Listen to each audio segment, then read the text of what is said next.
Good afternoon, everybody. Welcome to the Key to Football with me, Bobby Mays, and I've also got Mr. George O'Gara Martins. George, how are you today? Good, thank you, mate. How are you? I'm really good, actually. Yeah, I've been Very good. been really good. It's nice that the international breaks come, and also horrible that the international breaks come because obviously I love watching Premier League football, but it's also a nice time to take a step back and maybe watch the F1 or get back into the other sports as well. So it's a good little step back. Look. Before we start today's podcast, please do follow us. You can find us, on Apple Podcasts, Google Podcasts, or Spotify. And you can also find this episode on YouTube. And you'll be able to see mine and George's ugly mugs and see some of the topics that we're talking about today. So just to let you know, that's the Key to Football, all one word and spelt normally. And you can find us on YouTube. So the Key to Football.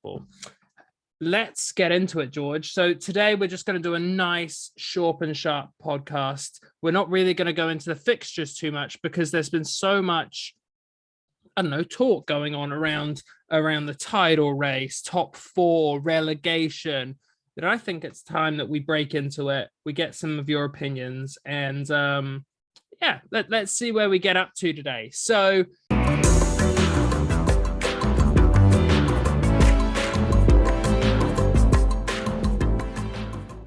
George, I want to know, who do you think will win the title, the Premier League title this season? And then we're going to go into other topics after that. Manchester City. You think? Is it set and buried Manchester City? No, but what percentage are you giving it? I'm saying 65% Man City win it, and then I think the remaining 35%, I think that you guys win it. The only reason I sort of say that is I just feel that Man City have got immediately a nicer run. Not to mention the fact that I think they've just got the squad for it. Yeah, that's the thing. Like, you just have to look at that squad and go, let's say Salah does get injured or there's a suspension or anything like that, then you could potentially fall off a cliff and end up, 3, 4, 5 points behind by the end of the year. Whereas for them, as you've said many times, they have got 2 world-class players in every single position. Mm-hmm. It's interesting that you say that because I really did think that at the start of the season. And the longer the season goes on, I really do think Liverpool have a lot of depth. And I think that Diaz signing has created what looks to be a lot of depth in that forward position. We haven't had any injuries at the back this season, which has made it a very, you've got plenty of options. I mean, Gomez can't even make it into the team. And then midfield, everybody seems to be coming back from injuries. So I think Liverpool do have it, but I know what you mean in terms of City have if at the start of the season you had City A and City B, you probably say that either one of those could still have a chance of winning the Premier League because that squad is so deep. I do get what you're saying. I think we're going to get into it in a minute, but I think that you are right that City will probably edge it. And I just think that game away at the Etihad probably makes it 55 to 60, something like that. I think it's a lot closer. I do think that Liverpool are right in the mix now. I think that there is the momentum, I would say, is with Liverpool because they're winning games playing badly, like very badly. Against Nottingham Forest, Liverpool were shocking. Nottingham Forest deserved to win, and yet, again, it's ruthless. It's the same thing as Arsenal. Arsenal were a much better team the first half. Liverpool come out and score 2 goals just with ruthless finishing. So What did you think about your manager's comments saying he'd only heard of Nottingham because of Robin Hood? I hadn't heard that. Well, now that I've told you that, what do you think? Do you think it's incredibly disrespectful? Well, I want to hear it in context before I comment on it, before you lure me into a trap. If you're taking me at face value, there'll be other podcasts in which you can correct and say, from what George said, yes, but since I've done it that, if you take me at face value, do you think that's incredibly disrespectful? I think that Nottingham Forest are a massive side, and if you don't really recognise that, then you probably should do some research on it, because You Nottingham should, Forest Jurgen Klopp, do some research. are a massive, massive side. Fallen giant, as I think me and you have said before. Look, it's a big title race, huge. I think that Liverpool are in with a massive shot. But the thing that makes this so interesting is kind of like the second part of this topic, which is what is now becoming. I think that these two sides are the best two sides the Premier League's had in a long time. So obviously the 2008 United side was 2008 or 2009. It was the one with Ronaldo, Tevez. That side was class, unbelievable, very good side, a forgotten side, I would say, because they don't get the credit that if they'd won the treble, that would be a better side than the other one, in my opinion. But the Chelsea 2005 team, the Arsenal 2002 team, and then obviously the United treble team. I would say that both of these teams would give those teams a run for their money. I think City would actually probably win the league in every single one of those, because they're redefining what consistency is in the Premier League. If you had 10 games to go back in 2008 and you needed to win 10 out of 10 games to win the Premier League, there's no way that would happen. But now you can actually see these teams going on runs of getting 10 games undefeated every season.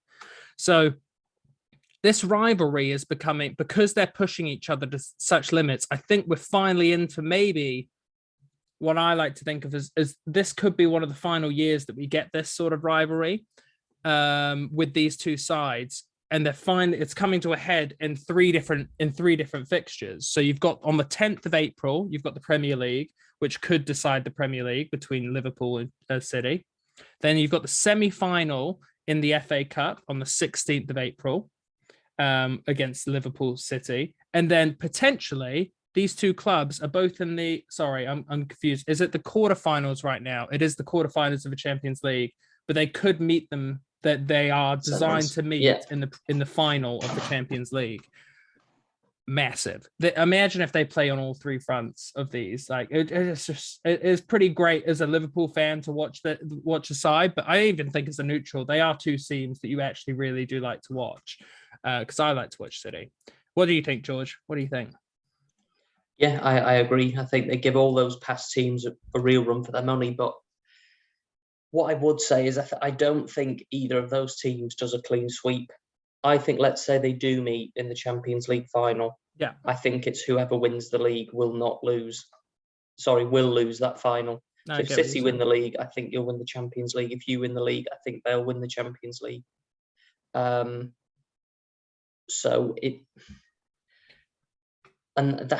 just the thing, really. I mean, what would you want? And don't get caught in the emotion.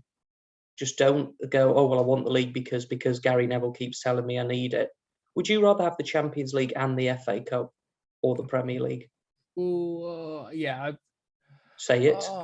There is a right answer. There is a right answer. I know the answer should be the Champions League. And the FA Cup. And no, that's what I mean. Yeah, it should be the Champions League and the FA Cup. But I kind of want to beat City to the Premier League this season. I don't want them winning it again. The Champions League is more recognized around the world, but okay, I'll go with the Champions League, but I know I probably shouldn't. Like, I know Liverpool fans are probably screaming at me right now.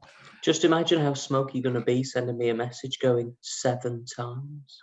But is the answer different if you go EPL and FA Cup? Is that different? That's better than the Champions League, right? So it's the FA Cup is a swinger. So if you have to choose one or the other, this season I would choose the Premier League over the Champions League. What's your order? What is your order of importance out of those three? Obviously, the FA Cup's will be third. But for who? For Leeds? If we were in all three? No, for City. Do City, Liverpool, and then you can give me Leeds if you want. Well, City, it has to be Champions League, Premier League, FA Cup. Mm-hmm. And for you guys, I'd probably say it's difficult. And the reason it's difficult is because for you, I think the number of Champions Leagues really does cement a club in history for being a successful and a big team. I think in the boardroom, I think they would want the Champions League again. I think the fan on the street would probably want the Premier League again. I would probably then say Premier League, Champions League, FA Cup, only because you've already got a League Cup this year. That's true. That I think that sort of devalues the domestic side of things with respect to the Premier League. That's true. So it is tough, and then obviously for Leeds, it'd obviously be Champions League, then Premier League, then FA Cup. It'd be but yeah, amazing. can dream. I actually am. I am going to take the Premier League for sure, because I've just thought about it, and I think what Liverpool deserve is that we never got the bus tour of the Premier League. You know, we never got that because COVID happened. We never got that tour around the state, around Liverpool, showing the Premier League off. I think like the people of Liverpool deserve that. So I'm definitely going to go with the Premier League. Interesting though. I think this rivalry is dead set. I think they're better quality football matches in different ways than the other ones. Like you watch Arsenal versus Man United back in 2002, and you saw some dirty tackles, slide tackles from Vieira. You know, Roy Keane was getting right in the mix. But this, in terms of quality of football, when you watch these two teams play against each other, there really isn't another game like it right now on the planet. Okay, let's move into the next question. And it's another team that's doing very well. It is Arsenal. And are they going to make the top four, George? And here's the question. Okay, first off, are they going to make the top four? I think as it stands, you would have to say yes. So I'm just going to say yes, so you can move swiftly on. Yes. Okay. Now, here's the question. I think I asked Jack and Liam, who were the two Arsenal boys last week. Is it a failure if they don't make it? I want to ask you. Yeah, 100%. Yeah, 100%. I mean, what I want to be remembered, and I'm going to say this before Liam loses his rag. I prefer Arsenal to Tottenham, Manchester United, West Ham, Wolves, Liverpool, and Manchester City. Right? So before he goes, you hate Arsenal, which I don't. That's the order. I want it to be recognised that Nuno Espírito Santo went, and they have been completely at sea. Conte comes in, detests all the players that he has to work with, evidently doesn't want to be there. Yes, they've picked up a few wins recently, but guess what, Maze? If Kane's going for 100 and however much million, he should be doing that. Manchester United been in utter turmoil since game week 3. Up and down, up and down, up and down. West Ham, who you and Liam said were fantastic. I'm glad the podcasts were there. I was listening to one yesterday on the way back from Harry Potter World, and both you and Liam said not only does Liam think they get top 4, but he would love it for West Ham to get top 4.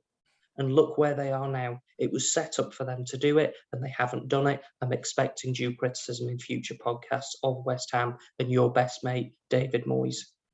But for Arsenal, yes, I can't believe I'm saying this. I actually agree with something Jamie O'Hara said on TalkSport. Can you believe it? When he said, it's a good achievement, but it's not a great achievement. It's really good. Like it's a B+. It's not an A star. It's a good achievement that Arsenal have made top 4. That's fantastic. But Ødegaard is a quality player. Ben Maldini was 50+ million. Ramsdale was 24, 25 million. They have spent money. People need to remember the team isn't Nacho Monreal, Bellerin, Vermaelen and Koscielny popping it about to, Joe Willock and Reece Nelson. It is actually quite a decent team now.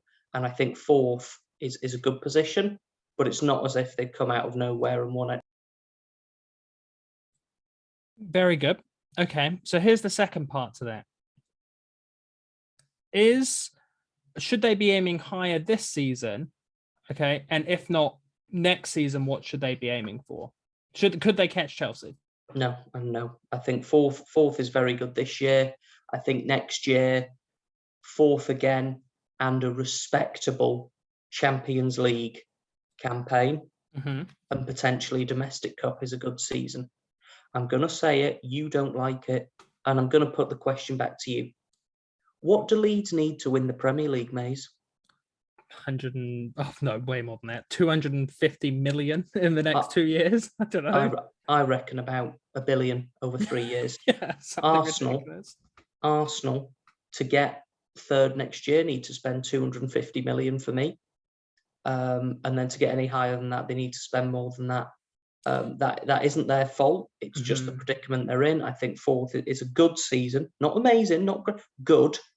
And I think next year, fourth should also be good with that Champions League campaign being respectable. I think Arsenal could push top three next year. I think they could definitely battle Chelsea next year. I think Chelsea are going to have a lot of issues next year with all the stuff going on around them. I don't think they're going to be as consistent. They might lose some players that are going on freeze. I think that Arsenal will definitely be able to push that top three. And if they get, okay, this is just a first person that comes to my mind, a Benzema, right? If you got Benzema up the front there, Mbappe's going to Real Madrid. Benzema throws his toys out the pram, wants to move. They put in 120 million for Benzema. That is the sort of, they need a striker. They need a proper one that's going to kill games off in those games. They're not going to get Benzema, but that's what I'm saying. Like a killer up the front. And I think they're right in the mix for that top three because they don't have that right now. Do we have time for a quick game of Maze's imaginary bet slip? Yes. All right, we're going to play from the 26th of December. Norwich or Arsenal, who goes on your bet slip?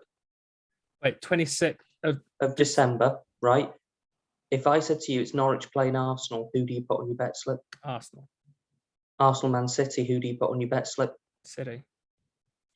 Arsenal Burnley, who do you put on your bet slip? Draw. Yeah, they did draw. Ooh. Wolves versus Arsenal, who goes on your bet slip? I went Wolves. Okay. I remember that one. Arsenal versus Brentford, who goes on your bet slip? Arsenal. Yeah, Arsenal versus Wolves with Arsenal at home, who goes on your bet slip? I went with, who was at home, sorry? Arsenal.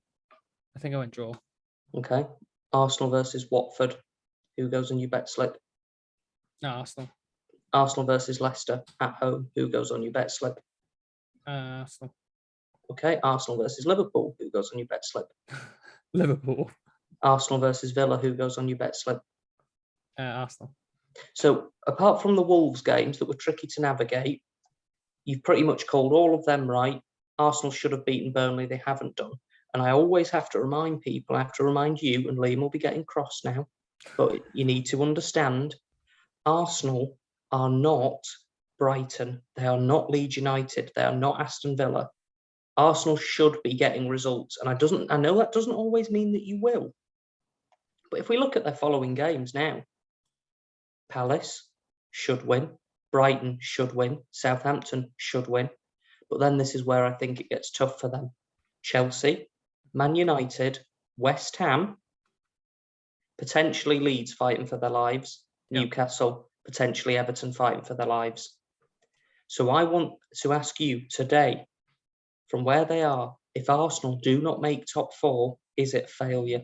Yes, 100%.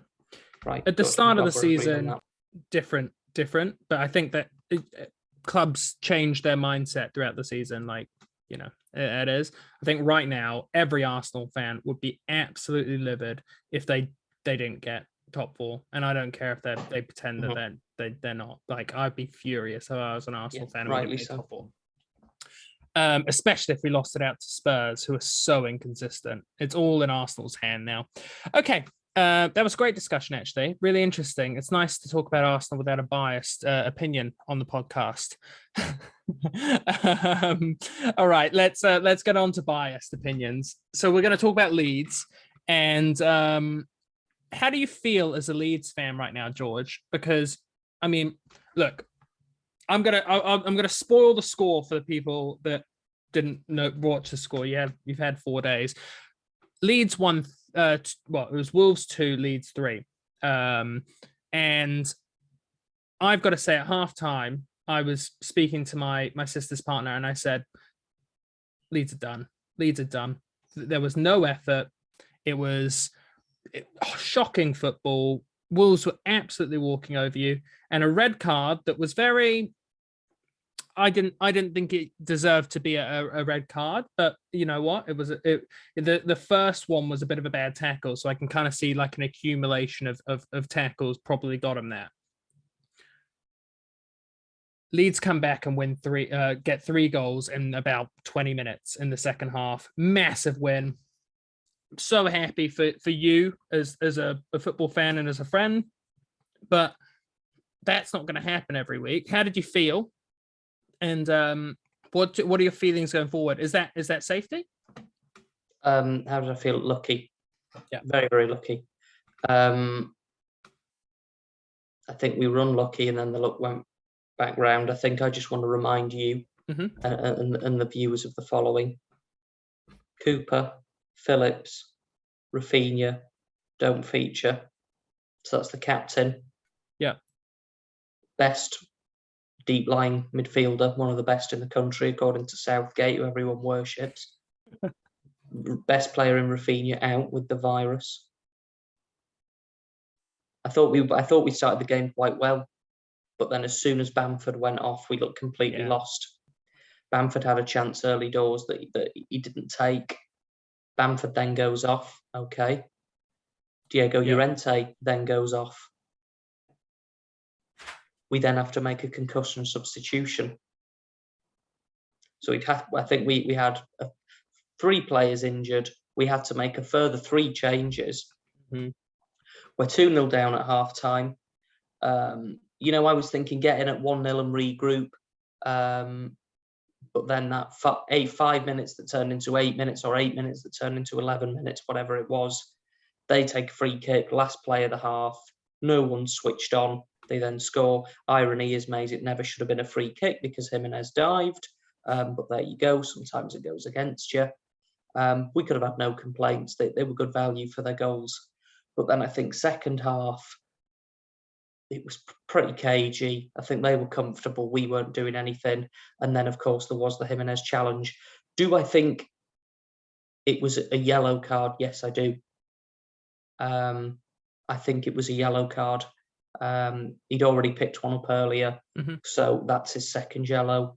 But to be fair, maybe you were watching on the TV. I know you love listening to Neville and Carragher spout whatever it is they're deciding to say. Every single Wolves fan in the ground was chanting off, off, off, because they felt Meslier should have been off. So when you flip it round, if the challenge really was dangerous and it was the other party making it, surely the same needs to be given to Jimenez. Yeah, it's a great point. It is. So maybe you can take that back to your scholar notes and make sure history remembers that. But I thought first goal, what are they doing? The defence, and then the second goal, even worse. Like it was capitulation. But it wasn't even that. It was just like as if they just didn't really realise what was going on, and they let us back into the game. And then tell me what was my reaction when it went 2-2. I bet you were like, sit on it. Sit on this. Yeah, sit on it now. I said to my friend, I was like, George is definitely saying sit on this. I turned to my brother and my dad and went, right, we need to get 2 banks of 4 behind the ball now. And just hoof. I don't know what you're laughing for.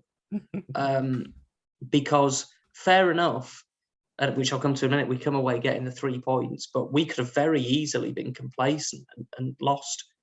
But in the end, again, bit of good fortune. Ayling keeps battling, falls to him, he scores, and then it was just unbelievable. Absolutely unbelievable. From 2-0 down, to be honest with you, do I think we deserve to win? Probably not, but you take that every single day of the week. Every single day of the week. Now we go into the international break with a feel-good factor. It's similar to when we beat Burnley and then we beat West Ham back in January, where you get those 2 wins and it keeps you out of the conversation. Do I think we're safe? I think we're 1 win away. I think we're 1 win away from being safe. And with Southampton and Watford after the international break, I'm expecting to get a win from one of those 2. And then by that point, yes, then I think we're safe. Nevertheless, I don't think it's going to be pretty at all. I think it'll be beat one of those two teams, and then in that sort of Chelsea City Arsenal game, we won't get anything there. We'll get clawed back in, and it'll just be other teams not winning, really. That I think will do it for us in the end. It hasn't been a very nice season at all, but that one was a very good moment in amongst hundreds of bad ones this year. It's interesting because I agree with quite a lot of your points there. I thought it was hilarious when Jesse Marsch came out at the end and he said at halftime that I just wanted my players to believe in themselves. And I was just like, oh, look, mate, they had nothing to do with it. The fact that they went down to 10 men was the biggest reason. that was it. Interesting, though. I do think that you guys are, I think those bottom three teams are in so much trouble now. But I agree. I think it will get really tight. And I think that you can never predict that end of the season and what happens. But like Burnley will probably just win 3 games in a row, the final 3 games of the season, and drag themselves out. So you don't want to be. Yes. Can I just make a quick perspective comment for you and Liam? Mm-hmm. Leeds have had a terrible season, haven't we? It's been absolutely terrible. And I know different clubs are judged by different standards. Mm-hmm. But just as a reminder, 1 point behind magnificent Champions League place securing Brentford. 1 point behind Brentford. Yeah. 2 points between Newcastle, who you've now decided are the biggest club in England. And this is my favourite one. 4 points behind Graham Potter's Brighton. That's fine. Do you remember? No, well, remember that, everyone. We have been absolutely terrible this year. We have been terrible. We deserved to go down with some of our performances this year. But I'm not having it that all these teams are so fantastic. And you've got Brighton losing 10 games, Newcastle losing 12, and Brentford losing 16, and everyone telling me how good they are. Mm-hmm. Thank you for that moment, mate. Hey, look, man, I do agree with you. I think that there is a lot of teams have had very poor second half of the season. Some have had very good. I think the opposite thing of Newcastle, where they've had a horrible start and a much better second half. And I definitely prefer to be the best second half of the season better. And you guys have kind of been a bit of both, where you've just been average both halves of the season. Brighton have had a shocking second half of the season and been dragged back.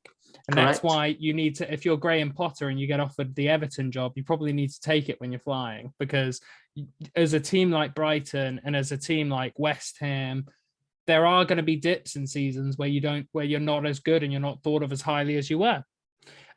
Look, okay, I want your opinion on the 3 teams that are going to be relegated. Can you just give them to me off the top? I'm gonna have to go with.